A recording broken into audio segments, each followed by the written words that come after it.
Dans le contexte, sinon dans un contexte de mondialisation où les migrations transnationales et internationales sont considérées comme une mobilité géopolitique et géoéconomique, l'apport des Africains de la diaspora peut prendre une signification bien particulière pour l'Afrique en matière de développement. Le cas du Bénin nous intéresse sur Matin d'Éden de ce jour. On en parle sous la thématique que voici, contribution de la diaspora au développement, l'approche du Haut Conseil des Béninois de l'extérieur. On en parle avec ni plus ni moins que le président du Haut Conseil des Béninois de l'extérieur, le docteur Maxime Villon. Bonjour, président. Bonjour, monsieur le journaliste. Bienvenue. Merci, c'est moi. En face de vous, Laurent Roland Tonéikès. Laurent, merci d'être Merci, oui, c'est moi. On s'intéresse donc à l'apport des Béninois de l'extérieur quant à l'effort, disons la chose ainsi, de développement. Cela va de soi, développement économique, développement social. Et l'approche donc du Haut Conseil des Béninois de l'extérieur nous intéresse aujourd'hui, Monsieur le Président. D'entrée de jeu, présentez-nous le Haut Conseil des Béninois de l'extérieur. Disons en français facile, qu'est-ce que c'est? En français facile, c'est juste cette organisation qui regroupe les Béninois de l'extérieur afin de leur permettre de participer à la pleine gestion de la société, de la nation, de cette structure commune que nous partageons en tant que patrie. Voilà. D'accord. Et ce Haut Conseil existe depuis quand? Depuis 1997, ça nous fait 25 années d'existence.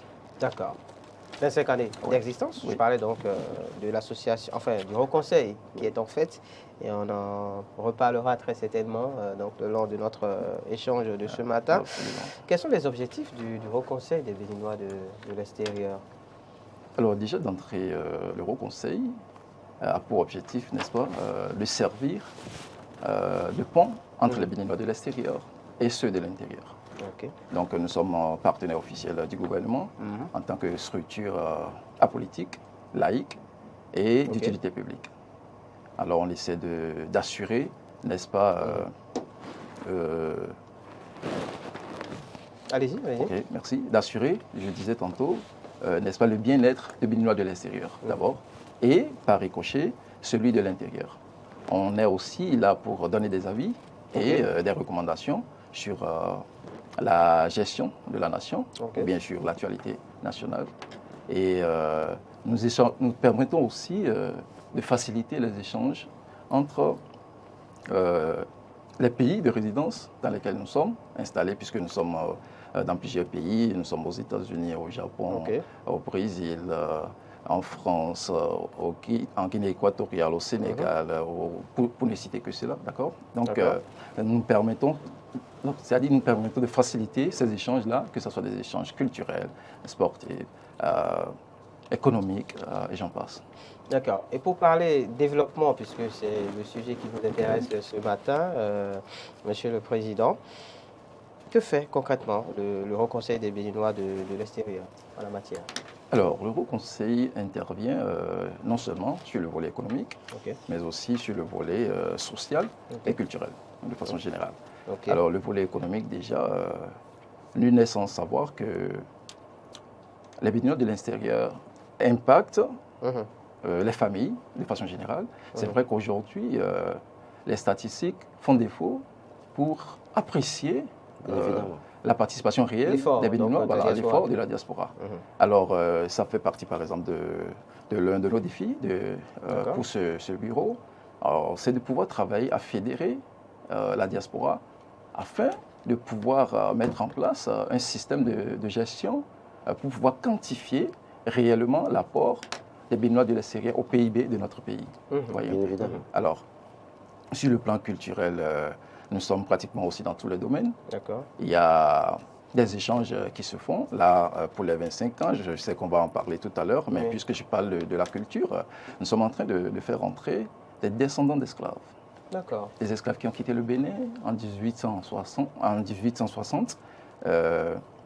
Ça, c'est le dernier navire négrier qui avait quitté les côtes du Dahomey dans le temps et qui a échoué à Alabama aux États-Unis. Et les descendants de ces esclaves, ou bien ces esclaves ont créé à un moment donné la ville qu'on appelle Africantown. Okay. Donc nous sommes partis les rencontrer en septembre passé. Okay. Et nous étions au cimetière de ces esclaves. Il fallait voir l'émotion.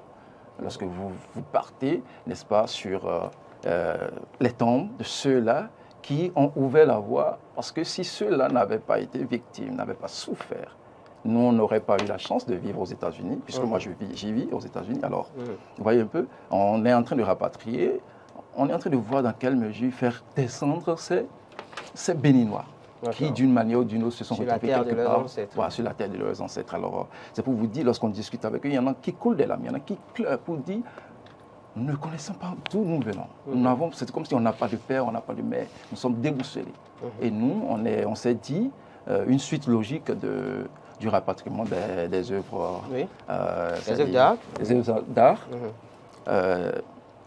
On s'est dit, si le gouvernement a pu le faire, en tant que Béninois de la diaspora, en tant que Haut Conseil, c'est une suite logique pour nous de voir comment est-ce que nous pouvons faire revenir les descendants de ceux-là qui sont partis avec les œuvres d'art dans des conditions conseil.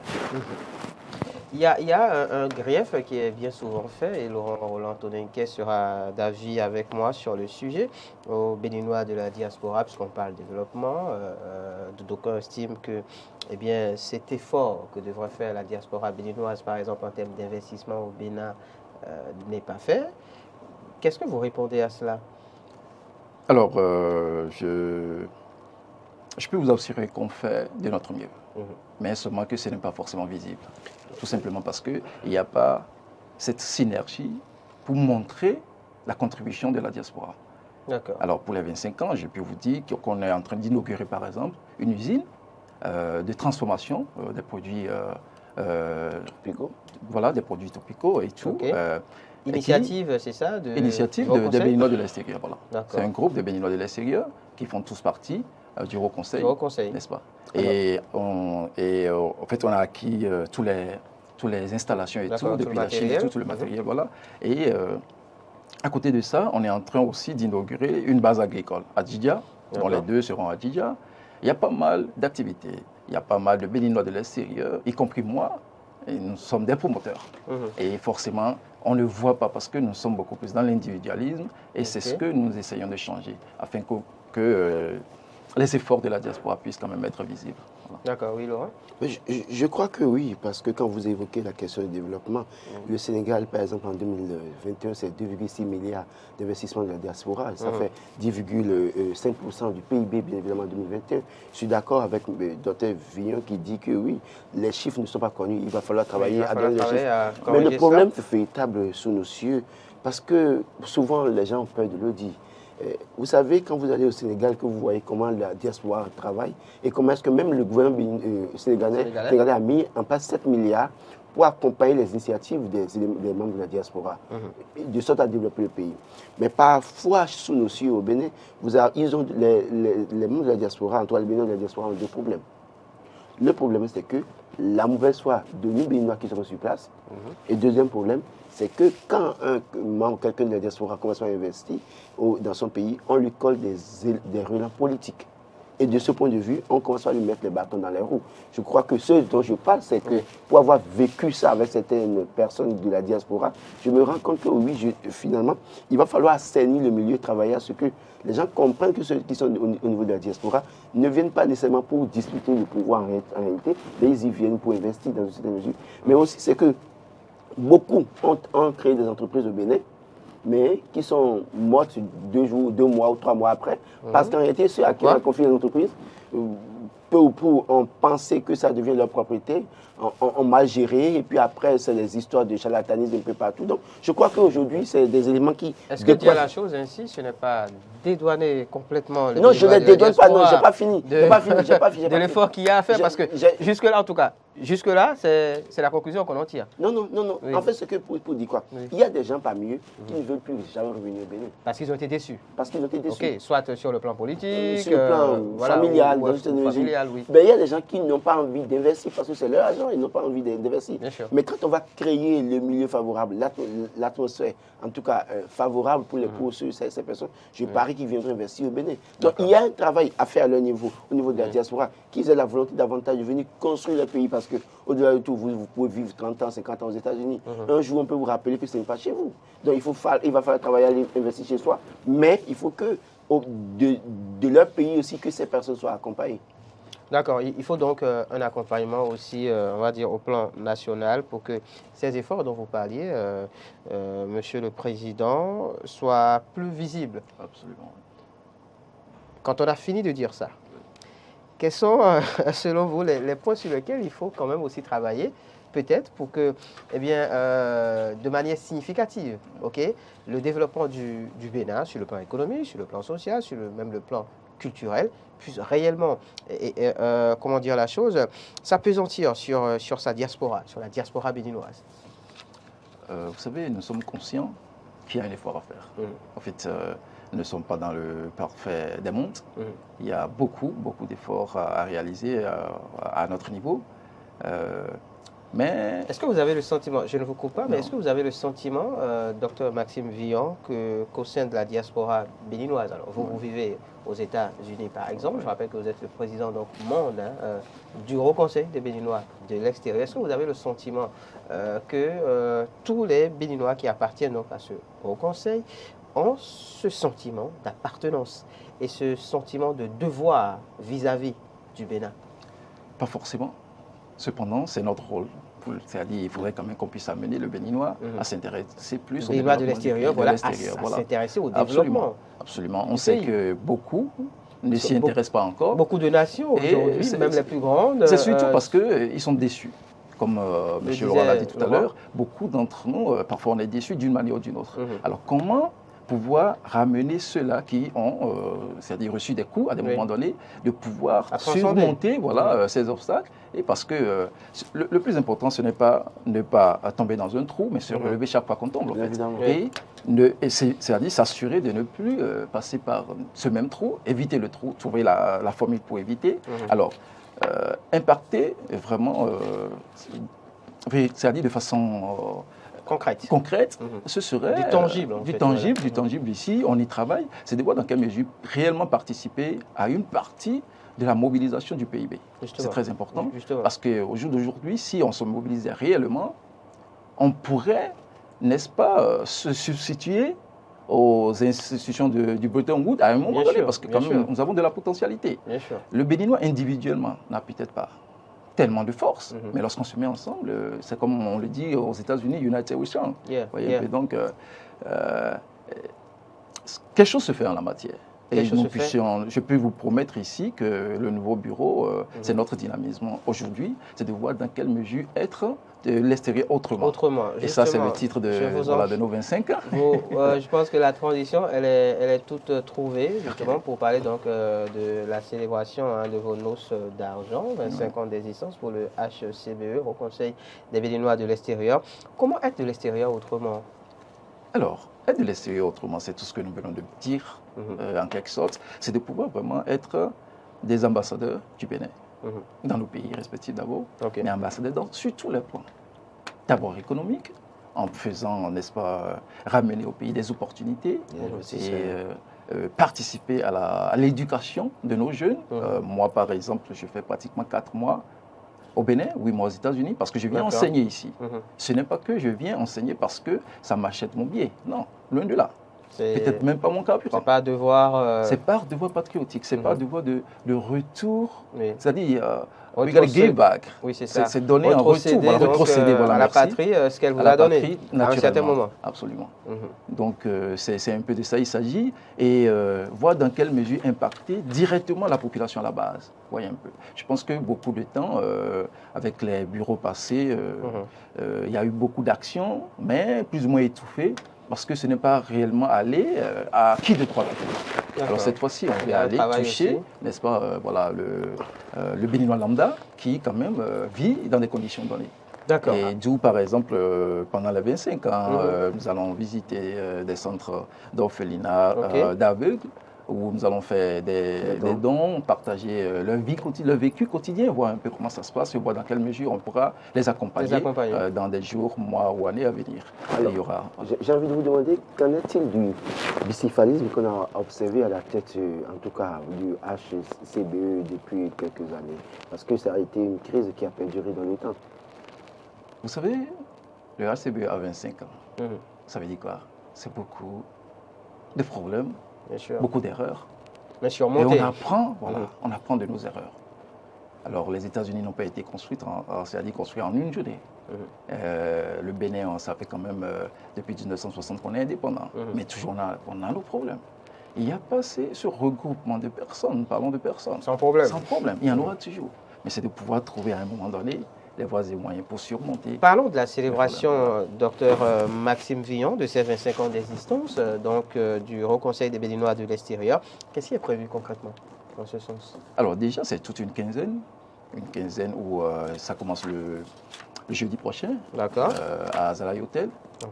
Et là, ce serait l'inauguration officielle. Nous allons le thème, le premier sous-thème. D'abord, le thème des 25 ans, c'est être de l'extérieur autrement. Alors, le premier sous-thème, c'est-à-dire le retour aux origines de la diaspora historique.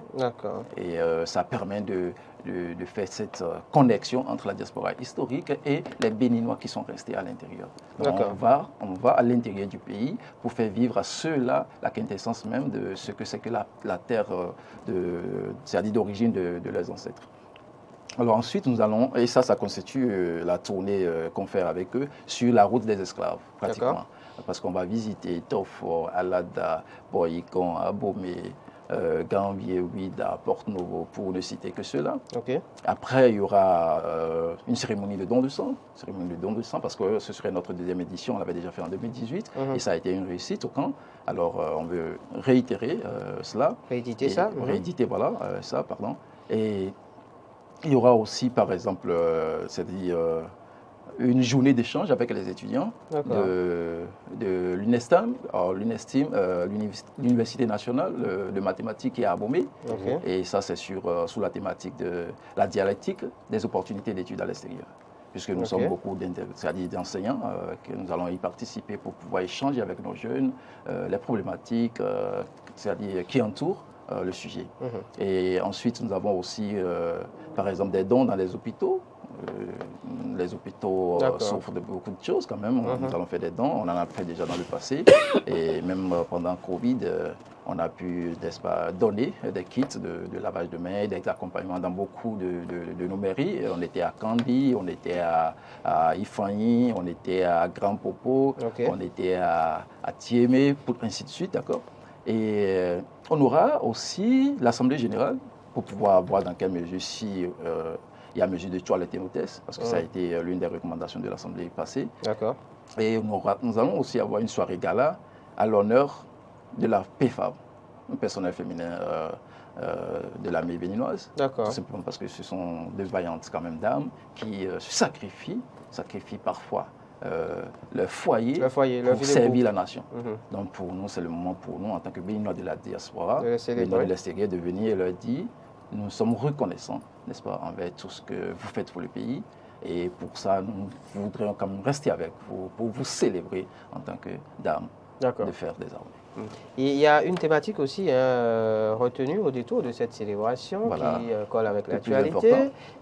Enfin, ça dépend. Là, parce que j'ai réservé ça pour la fin. Pour la fin, parce que c'était parce qu'on parle des législatives.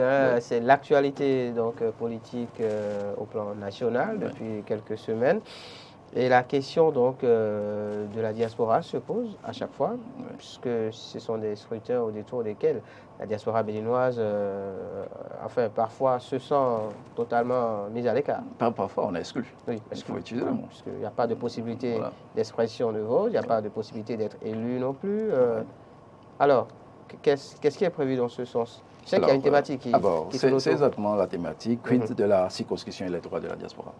Alors, dans certains pays déjà, c'est-à-dire, c'est déjà implémenté.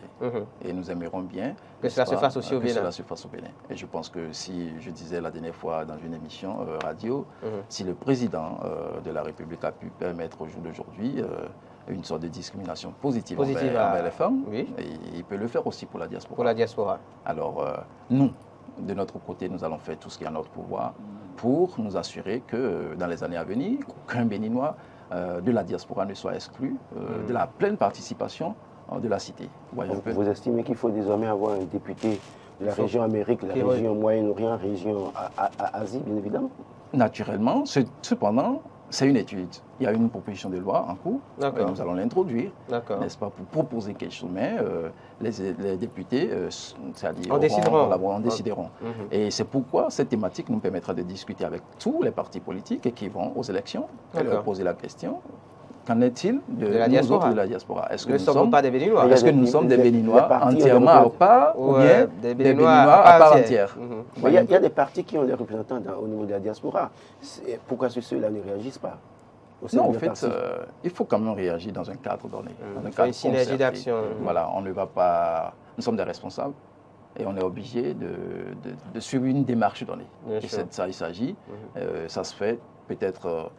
devant d'autres vont penser que bon, c'est pas parce qu'ils veulent l'action, mais tout se fait tout doucement dans les normes et l'art de la chose. C'est un processus qui est en cours. Même si on va dire que officiellement et sur la place publique, on n'en entend pas forcément parler. Naturellement. Mais dans les coulisses, ça se passe. Quand bien même on dit le ACBE est apolitique, mais là, il s'agit de nos droits de vote, de nos droits de participer pleinement à la gestion de la nation. Et lorsque je disais tout à l'heure rencontrer ces partis politiques, c'est de pouvoir être le plus neutre possible, recueillir les avis, les propositions par rapport à la diaspora et soumettre ça à la diaspora afin que la diaspora puisse, n'est-ce pas, impacter leurs cellules au pays, parce que nous sommes tous influents, c'est-à-dire nous influençons non seulement peut-être nos familles, des coopératives, des associations, ainsi de suite. Beaucoup de choses se font dans ce sens. Alors si on passe le message pour dire, voici ce que ceux-ci proposent pour nous, c'est à vous de juger, Béninois de l'extérieur. Et que 5 ans après, ou bien 4 ans après, ou bien 3 ans, ça dépend de chaque élection. Pour le moment, on parle des législatives. On va revenir, dire, voici ce qu'on nous avait dit, mais à la fin de la mandature, voici ce qui a été fait. On va faire le bilan. Voilà. Alors, vous avez dit que le HCBE est apolitique, c'est vrai. Vous défendez des droits politiques, en tout cas des droits politiques qu'on doit vous accorder dans cette mesure. Mais je me demande si ce n'est pas un risque de politisation dans les années à venir de votre organisation. Parce qu'en réalité, ces personnes qui auront peut-être la chance d'être élues, parce qu'il y aura plusieurs sensibilités bien évidemment au sein de la diaspora, mais ceux-là qui auront la chance d'être élus en arriveront parce qu'il y a un pouvoir en place qui soutienne peut-être peu ou prou, auront la possibilité de manipuler peut-être vos thèses, de s'imposer dans certaines mesures. Est-ce qu'il n'y a pas autre mécanisme peut-être de laisser les gens continuer à faire, puisque beaucoup de Béninois de la diaspora sont membres des partis, comme je l'ai dit. Il y a le Mouel Bénin qui est passé tout le temps en Europe, aller rencontrer ses militants, l'UP, évidemment, le BR, l'UDBN, ils ont tous des gens au plan mondial. Est-ce que vouloir nécessairement aller à ce niveau, est-ce qu'il n'y a pas un risque de politisation? Est-ce que cela ne risque pas de desservir le Haut Conseil? Après votre réponse, on ouvre l'antenne pour recevoir ne serait-ce que 2 ou 3 intervenants. Oui. Alors, laissez-moi clarifier d'abord des choses. On a dit que le Haut Conseil est apolitique, mais ça ne veut pas dire qu'en tant qu'individu, on est apolitique. D'accord? Ici, je parle au nom du Haut Conseil, donc je suis dans une posture apolitique, mais ça ne veut pas dire que je n'ai pas un parti politique. D'accord? Je milite naturellement, comme tout Béninois d'ailleurs. Alors, il n'y a pas d'œuvre sans risque.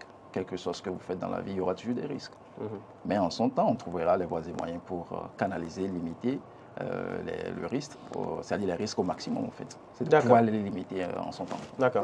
C'est le 96 116 68 68, 96 116 68 68 pour venir intervenir donc, dans nos échanges et apporter peut-être une contribution ou poser une éventuelle question à M. Maxime Villon en plateau. Je rappelle qu'il est le président du Haut Conseil des Béninois de l'extérieur. On le reçoit dans le cadre de la célébration des 25 ans d'existence du Haut Conseil des Béninois de l'extérieur. La thématique, la suivante, contribution de la diaspora au développement, l'approche du Haut Conseil des Béninois de l'extérieur. Le docteur Maxime Villon qui nous expliquait que oui, au niveau de la diaspora béninoise, il y a beaucoup d'efforts qui sont faits. Peut-être qu'il n'y a pas forcément des chiffres pour pouvoir, on va dire, matérialiser la chose, mais que, donc, au niveau du Haut Conseil, il y a des efforts en cours actuellement pour que, de plus en plus, on puisse avoir des chiffres pour quantifier l'effort donc fourni par la diaspora béninoise dans le cadre du développement, qu'il s'agisse du développement économique, social ou encore culturel du Bénin. Donc c'est le 96 76 68 68 pour intervenir eh bien, dans cette discussion sur Matin d'Éden. Nous sommes dans l'actu décalé. Vous nous parlez, Monsieur le Président, de ces 25 ans, donc c'est une quinzaine qui va se dérouler du 14 au 30 décembre, avec beaucoup de thématiques, beaucoup d'actions aussi, sinon d'activités à mener sur le terrain. Quel serait votre appel, par exemple, à l'endroit de toute la diaspora? Bien, à l'endroit de la diaspora, je dirais de descendre massivement. Je sais qu'il y en a qui sont déjà descendus. Il y en a qui sont c'est-à-dire en plein vol, au moment où nous sommes en train de parler, puisque déjà à 3 h du matin, je discutais avec d'autres personnes qui étaient en train d'utiliser le Wi-Fi de l'avion, voilà, ainsi de suite.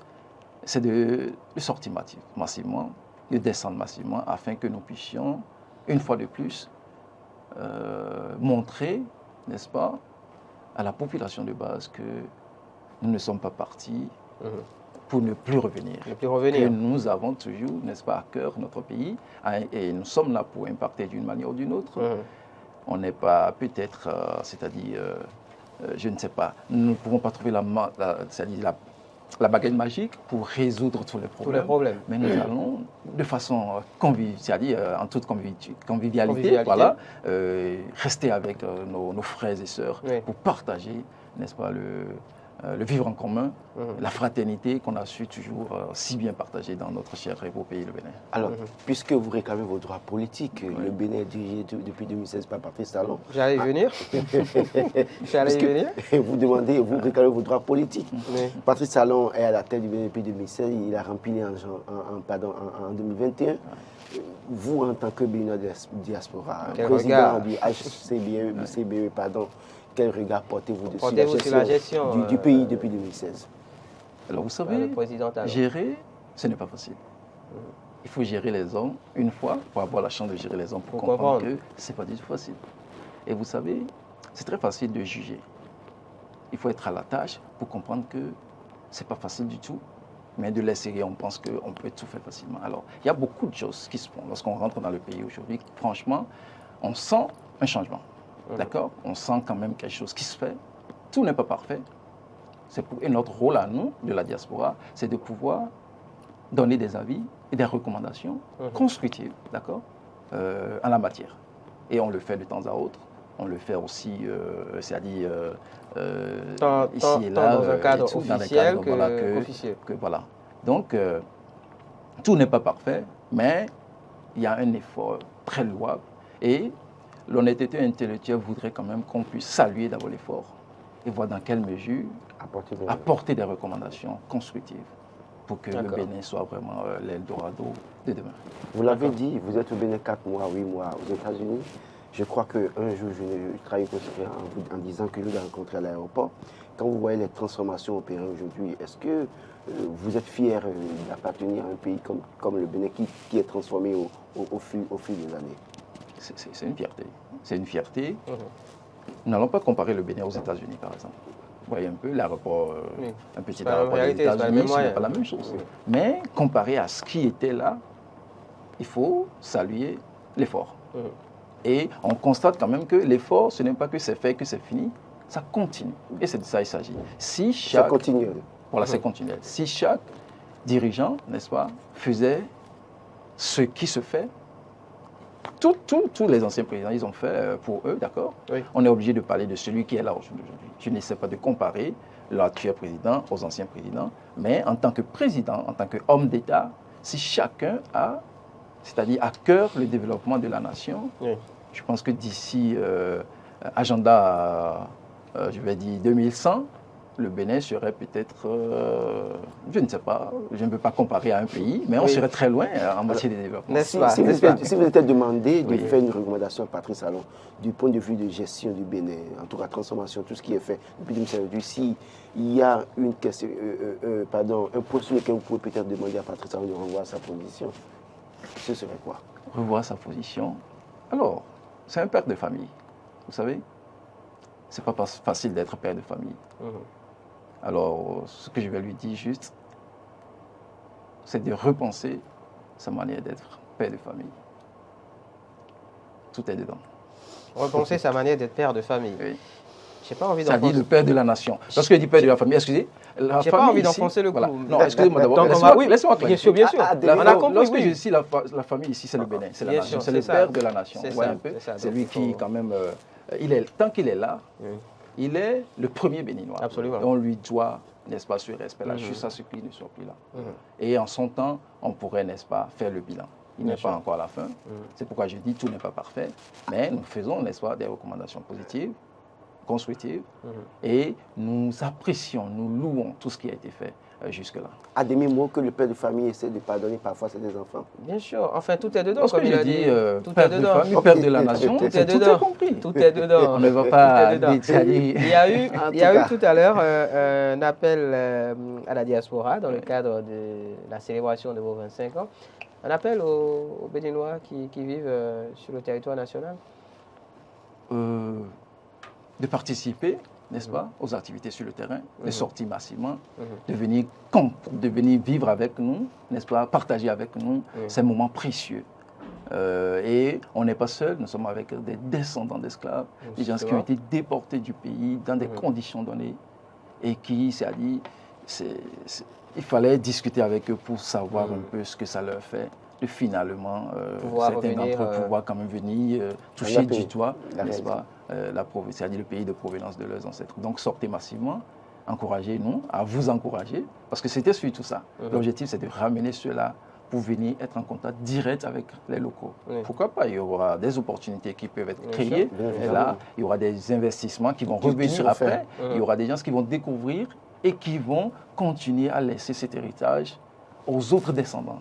C'est-à-dire là, nous sommes déjà à des générations, pratiquement 7e ou 8e génération de ceux-là, ce qui veut dire qu'on peut pérenniser la chose et c'est notre objectif. Voilà.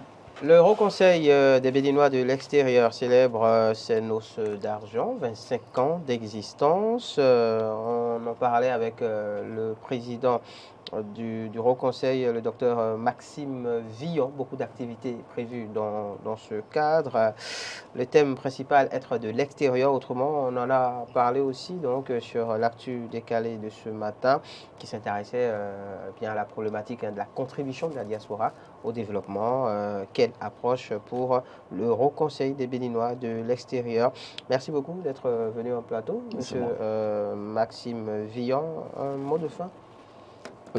Remercier déjà Eden TV pour ce qui se fait, que déjà de l'extérieur qu'on puisse aujourd'hui télécharger votre application et pouvoir suivre en direct ce qui se passe dans notre pays. C'est-à-dire, il faut pouvoir vous tirer chapeau et vous dire merci de ne pas... parce que ces gestes nous permettent, nous autres, qui sommes très éloignés, de pouvoir être toujours au parfum de l'actualité.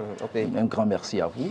Et aussi remercier toute la nation béninoise, c'est-à-dire toutes les composantes de la nation, parce que si nous, on va en revient, c'est parce que, naturellement, ce patrimoine sacré est protégé, préservé. Et c'est de ça qu'il s'agit. Donc, que chacun joue sa partition pour qu'on ne dépasse pas la ligne rouge qui va mettre en péril ce patrimoine sacré. Surtout qu'on s'achemine vers des joutes électorales. Absolument. Merci beaucoup, docteur Maxime Villon. Merci à vous, Laurent. C'est moi. On a tout dit? Oui, on a tout dit. Avez-vous pu poser toutes les questions? Mais j'ai posé. Celle qui m'intéressait, je l'ai posée. Est-ce que j'ai répondu à toutes vos questions? Merci à tous les amis. On a un intervenant, d'accord. Bon, on le reçoit pour, bonjour, monsieur. Pour mettre un thème à l'émission. Bonjour.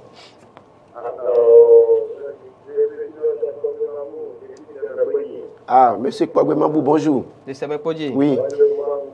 Ça peut aller. Très bien, et vous?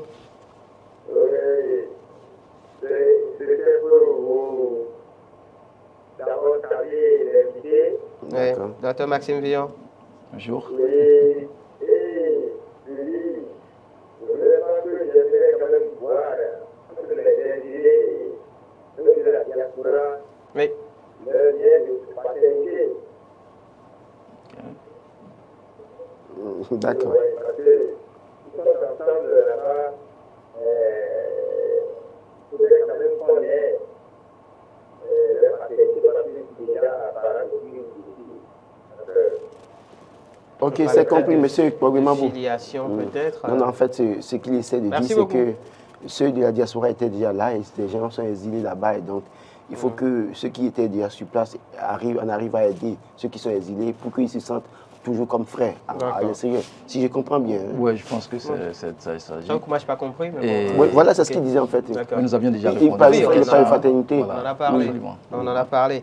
Et je crois que monsieur le docteur Villon, parlant aussi, répondant sur la dernière question, a tout dit. Le chef de l'État de faire le nécessaire. L'essentiel sera fait en la matière, que le chef de l'État joue plus son rôle de chef d'État. Pas de chef d'État, de père de la nation. De père de la nation, père de famille. Père de famille, voilà. C'est un peu fin de l'actu de Calais de ce jour. Merci à chacun et à tous de nous avoir suivis. Rendez-vous demain en plateau pour un numéro encore plus plaisant de Matin d'Éden, plaise au ciel.